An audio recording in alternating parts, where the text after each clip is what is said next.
कांग्रेस के रिवाइवल पर। दिल्ली में तो कुछ खास कर नहीं पाए, 6-6.25% के वोट थे, और 70 में से 67 सीटों के ऊपर कांग्रेस की जमानत जब्त हो गई। 67 पर, जो मेरे पास लास्ट काउंट है, हो सकता है थोड़े आगे पीछे होगा, लेकिन 67 सीटों पे उसकी जमानत जब्त हो गई। और आपने पहले एक बार कहा था प्रोग्राम में कि शायद कांग्रेस के लिए एक रिवाइवल का स्टेज आने जा रहा है। तो जरा बताइए कि अब यहां तक तो सारे नतीजे, महाराष्ट्र हो, हरियाणा हो, जम्मू कश्मीर हो, दिल्ली हो, इवन झारखंड भी कोई खास वो नहीं था, और बाकी उपचुनाव भी, हर जगह बहुत निराशाजनक चीजें निकल कर आई हैं। सर, ये तो क्या कुछ बताइए, कांग्रेस का क्या, आपको क्या लगता है क्या होने जा रहा है? देखिए, कांग्रेस का रिवाइवल होने जा रहा है। शनि की जो महादशा उनकी शुरू हो चुकी है या होने वाली है। फरवरी में ही चूंकि शुरू होनी है, 2 तारीख या 5 तारीख को शुरू होनी थी। और इतना ज्योतिष मित्र समझते हैं, सुनने वाले भी समझते हैं कि दशा अंतरदशा 1 महीने 15 दिन 2 महीने इधर उधर हो जाती है, वो एनांस की वजह से। तो अभी महादशा शुरू हुई है, और महादशा में ऐसा नहीं होता कि आज शुरू हुई और कल राजगद्दी मिल गई। इस ऐसा नहीं होता है। शनि की जो महादशा, कांग्रेस पार्टी की बात कर रहा हूं मैं, राहुल गांधी जी की बात नहीं कर रहा। शनि की महादशा जो उनकी शुरू होने जा रही है, वो उनको रिवाइवल तो देगी, और वो रिवाइवल देने देगी, उसका नजारा दिल्ली के चुनाव ने दे दिया है। क्योंकि कांग्रेस अभी तक हर जगह सब कुछ कंप्रोमाइज करती जा रही थी। इस बार कांग्रेस ने वहां पलटवार किया है। बिल्कुल राजनीतिक आकलन है ये, एक प्रकार का समझिए।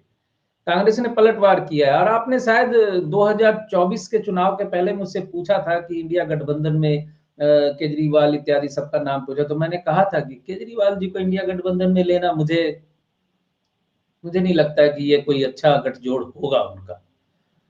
तो उसके कई राजनीतिक कारण हैं, आप जानते हैं। मैं राजनीतिक आकलन नहीं करता करके मैं उन बातों में नहीं जाऊंगा। अब मेन बात यह है कि आम आदमी पार्टी जहां जहां जाके जैसे जैसे इसने डेंट मारा, उसको अपने मजबूत समय में वो थी, उसने डेंट मारा। लेकिन अब क्या है, ठीक मार्च 2024 को केजरीवाल जी की शनि की महादशा शुरू हुई और वो जेल चले गए, और वही उनके पतन की शुरुआत थी। देखिए, आप मोदी सत्ता को कितना भी ताकतवर बता दें, कुछ भी बता दें, या कैसा भी कर रहे बता दें, लेकिन जेल जाने का योग कुंडली में जब तक नहीं दिखेगा ना, वो आदमी जेल नहीं जाएगा। क्योंकि आक्षेप आरोप बहुतों पे लगे हैं। शरद पवार के ऊपर भी लग गया था, वो जेल कहां गए?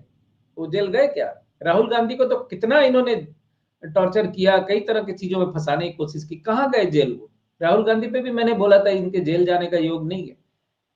और अरविंद केजरीवाल जी के बारे में मैंने बोला था कि ये जेल ज्यादा देर रुकेंगे नहीं, इनको जमानत मिल जाएगी। तो मिली जमानत इनको, लेकिन अब महादशा इनकी अच्छी है नहीं। तो आम आदमी पार्टी की, जो अमूमन कांग्रेस के ही वोट काटती है जाके, उसका कमजोर होना कांग्रेस को सरफेस में ऊपर उठाएगा। और देखिए, घटनाएं एक चौतरफा घटती हैं किसी भी चीज के लिए। कोई भी चीज प्राप्ति होने वाली होती है तो चौतरफा घटनाएं घटती है। एक घटना से तो कोई चीज आगे नहीं बढ़ती। अब जो पार्टनर हैं, बिहार में है, यूपी में है, उनको भी अब कुछ इक्वेशन समझ में आएगा। उनको भी समझ में आएगा कि हम अगर एक नहीं हुए तो हम इसी तरह बटे रहेंगे, और भाजपा का नारा यहाँ दोहरा दे रहा हूँ कि कटते रहेंगे हम। तो बट रहे तो कट रहे, इधर भी वही हाल है। अब दूसरी बात है जो मैं यहाँ कहना चाहता हूँ, ज्योतिष से हट के, ये जो जितनी भी विपक्षी पार्टियां हैं ना, समाजवादी पार्टी है या राष्ट्रीय जनता दल है या और भी कुछ पार्टियां हैं, ये अभी भी 90 के दशक वाली राजनीति में फंसी हुई है। ये अभी भी 90s में अटकी हुई है। 90s में जैसे चुनाव होते थे, 90s में जैसे दोषारोपण चलते थे, 90s में जैसे भीड़ बुला ली जाती थी। आप देखिए, बीजेपी की रैलीज में भीड़ नहीं होती, लेकिन चुनाव में देखिए उनके वोट कितने आते हैं। तो इनको इनको आपका साउंड बंद है। अच्छा इनको ऑब्जर्वेशन है ये, कि भीड़ नहीं आती पर वोट आते हैं। वोट आते हैं। तो मैं जो बार बार ये बात कहना चाहता हूं कि कांग्रेस संगठन के मामले में बहुत पीछे है सर। आज मैं आपको बताऊं, यहां जब चुनाव होते हैं, हमारे यहाँ चुनाव होते हैं जब पश्चिम बंगाल में, तृणमूल के लोग आते हैं, स्लिप देके जाते हैं, बीजेपी के लोग आते हैं, स्लिप देके जाते हैं, कांग्रेस का एक बंदा नजर नहीं आता, ना आता है। तो हम्म। कैसे आप आगे बढ़ेंगे? Man to man, door to door जब तक आप टच नहीं करेंगे, डोर टू डोर टच कैसे करेंगे? राहुल गांधी जी खुद थोड़ी हर दरवाजे पे जाएंगे, उनके प्रतिनिधि जाएंगे, उनका संगठन जाएगा। संगठन के नाम पे तो मैंने सुना राहुल गांधी जी ने भी कोई ज्यादा उत्साह नहीं दिखाया। तो प्रियंका गांधी आई, भीड़ आ गई, राहुल गांधी जी आए, भीड़ आ गई, और फिर अपने अपने घर चले गए। तो ये चुनाव नहीं जीतेंगे, भले कितना भी अच्छा समय इनका आ जाए। मैं ये भी बार बार ये बोलता हूं कि आपका समय बहुत अच्छा है, लेकिन आपकी कोशिशें भी उस अच्छे समय में होनी चाहिए वैसी कि आप अपने उस अच्छे समय का पॉजिटिव आंसर ले सके। बारिश हो रही है बहुत तेज, और आपको पानी की जरूरत है, आप जानते हैं पानी फिर कब बरसेगा पता नहीं, लेकिन आप एक बड़ा बर्तन पानी का पानी बटोरने के लिए एक बड़ा बर्तन ना ले जाकर आप एक कटोरी लेकर अगर जाएंगे और पानी लेकर चले आएंगे, तो फिर वो कितने दिन चलेगा आपका? जी। तो संगठन के मामले में पीछे रह रही है, स्ट्रेटेजिक मामले में पीछे रह रही है। और एक मैं बड़ी भविष्यवाणी आपके बिना पूछे करने जा रहा हूं मैं, जी। राहुल गांधी जी का जो पीक टाइम है ना 2027 के बाद खत्म हो जाएगा। हम्म।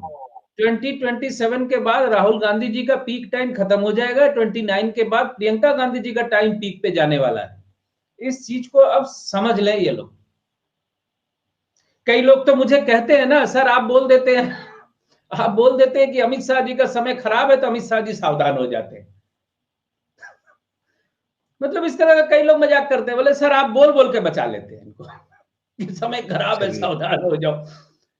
कहा सही बात है। 2021 में मैंने बोला था कि मोदी जी का इस्तीफा देने की स्थिति आ जाएगी 2022 में। उस वक्त चुनाव आंदोलन, चुनाव कह रहा हूं, किसान आंदोलन बड़े जोरों पे था, और वाकई में अगर वो हम्म। 3 किसान बिल वापस ना लेते तो उनको रेजिग्नेशन देने की स्थिति आ जानी थी, क्योंकि उस स्थिति में यूपी बुरी तरह हारते ये।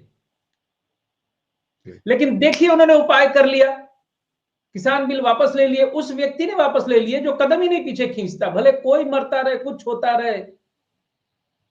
हम चले, अपना जहाज निकाले और चले फिनलैंड घूमने।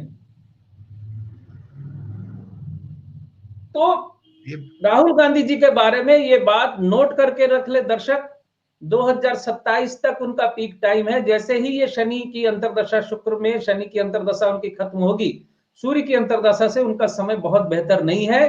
और विशेष करके वो 2027 में राहुल गांधी की जो दसम भाव से संबंधित शुक्र की अंतरदशा खत्म होने वाली है, वहां उनका पद जा सकता है। इस बात को मैं आज कर रहा हूं, जब यानी विरोधी नेता के तौर पे वो 2027 के बाद ना रहे।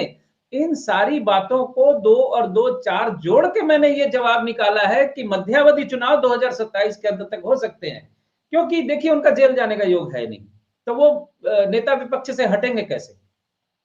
और इधर जून 2025 के बाद बीजेपी की व्यक्तिगत पार्टी की अंतरदशा अच्छी नहीं है, दिसंबर जनवरी 2026 तक।